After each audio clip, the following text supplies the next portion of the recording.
The Beaumont Public Library System presents.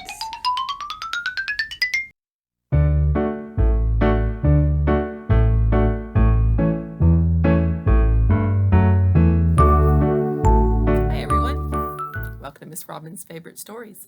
Today our story is Little Elephant's Trunk by Hazel Lincoln.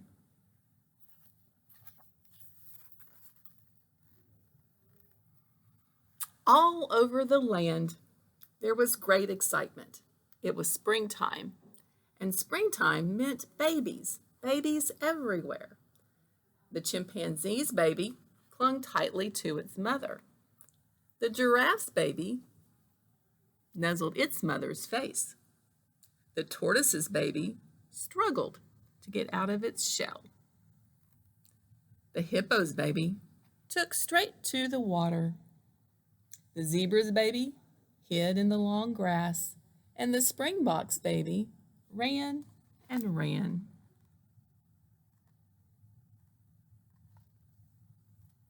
It's a lot of babies.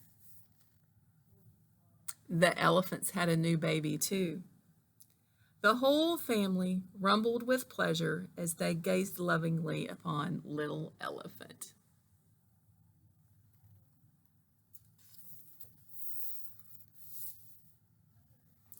Little Elephant took his first wobbly steps and fell. Something long and gray was tripping him up. He struggled to his feet, and it happened again. But now his mother was calling. The herd was going to the river.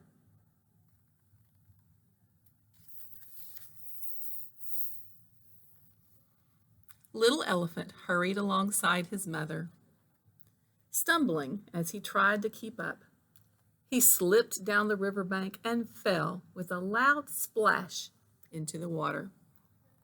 He looked down. A face looked back at him, and something odd dangled from the middle of his face. The strange thing was a trunk. And then he realized he was looking at himself, at his own reflection.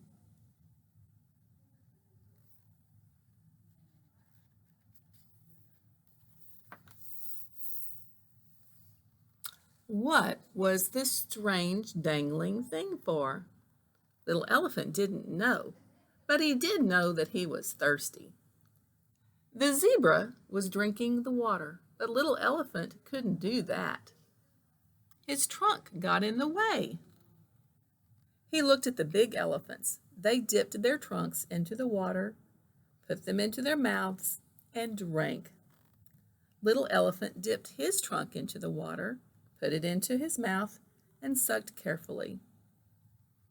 The cool water was so good.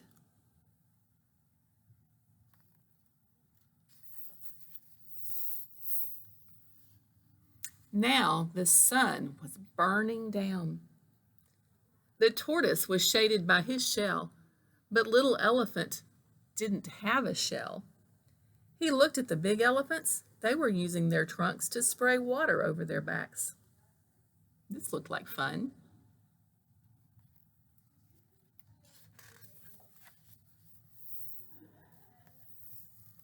Little Elephant trumpeted with delight as he joined the elephant shower. But now the herd was moving to their feeding ground on the far side of the river.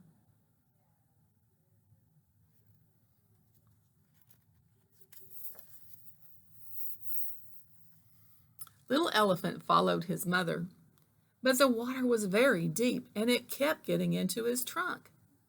In panic, he scrambled back to the bank. The chimps swung across the river on vines, but Little Elephant didn't have any hands.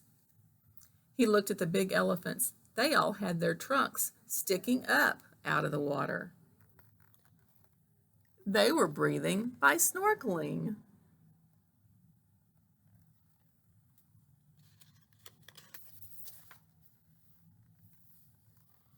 Little Elephant crashed into the water, thrust his trunk toward the sky, and paddled happily to the other side.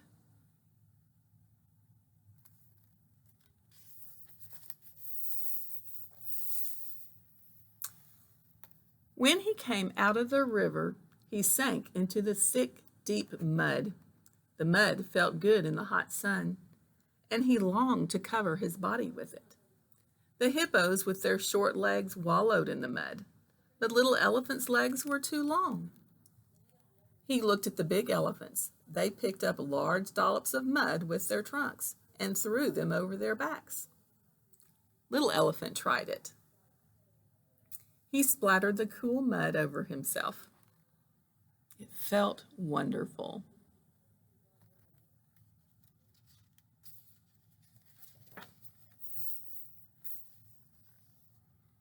The herd was on the move again, pushing their way through the long grass.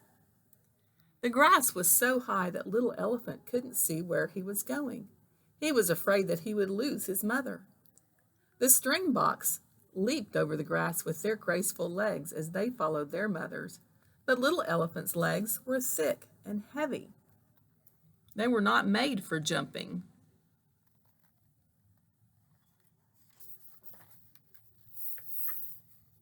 He looked at the big elephants. They walked in a long line with grandmother in the lead. Using its trunk, each elephant held the tail of the one in front.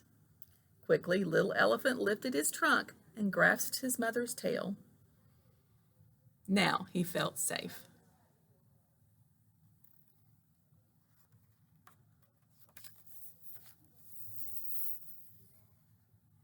At last, the elephants reached the feeding ground.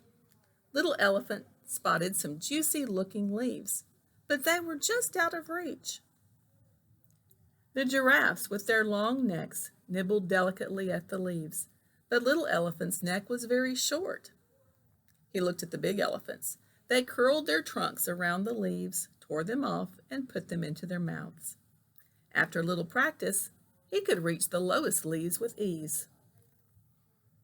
Delicious.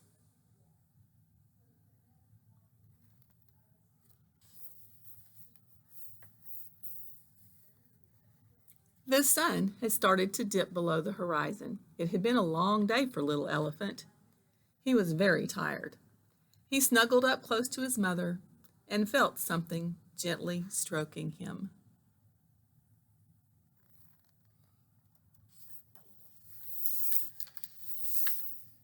It was her trunk. He curled his trunk around his mother's. What a very useful thing a trunk is after all, thought little elephant. The end of Little Elephant's Trunk by Hazel Lincoln. I really like that story, the way little elephant learned to watch the big elephants to see what to do next. You don't have a trunk. I don't have a trunk. But we can do things with our hands and our fingers that little elephant couldn't do. Well, I hope you liked that story. I'll see you next time for Miss Robin's Favorites.